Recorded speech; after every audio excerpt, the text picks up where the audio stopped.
നമസ്കാരം. വിഴിഞ്ഞം തുറമുഖത്തിന്റെ ഉദ്ഘാടനം കഴിഞ്ഞതും വിവാദങ്ങളും കൊടുമ്പിരി കൊണ്ടിരിക്കുകയാണ്.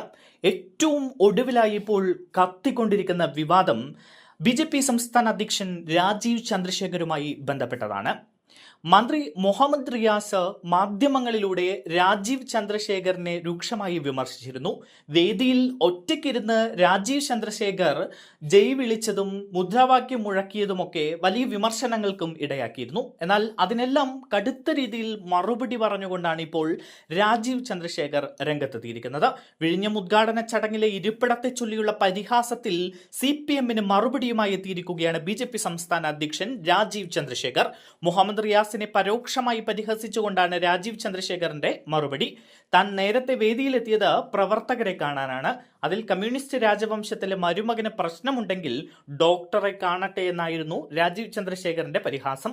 എത്ര വേണമെങ്കിലും ട്രോളിക്കോളൂ, ഈ ട്രെയിൻ വിട്ടുകഴിഞ്ഞു, മരുമകന് വേണമെങ്കിൽ ഈ ട്രെയിനിൽ കയറാമെന്നും രാജീവ് ചന്ദ്രശേഖർ കൂട്ടിച്ചേർത്തു.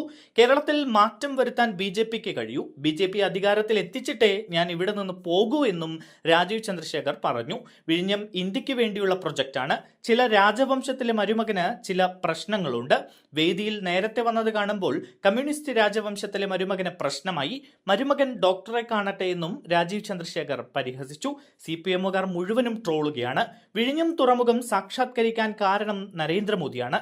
അവർക്ക് ഇനി എന്തുമാത്രം സങ്കടപ്പെടാനിരിക്കുന്നു? എന്നെ എത്ര വേണമെങ്കിലും ട്രോളിക്കോളൂ, ഈ ട്രെയിൻ വിട്ടുകഴിഞ്ഞു, ആർക്ക് വേണമെങ്കിലും ട്രെയിനിൽ കയറാം, മരുമകന് വേണമെങ്കിലും ഈ ട്രെയിനിൽ കയറാമെന്നാണ് രാജീവ് ചന്ദ്രശേഖർ പറഞ്ഞത്. താൻ നേരത്തെ വേദിയിലെത്തിയതാണ് ചിലർക്ക് വിഷമം. പ്രവർത്തകർ നേരത്തെ വരും, അവരെ കാണാനാണ് ഞാൻ നേരത്തെ എത്തിയത് എന്നും രാജീവ് ചന്ദ്രശേഖർ കൂട്ടിച്ചേർത്തു.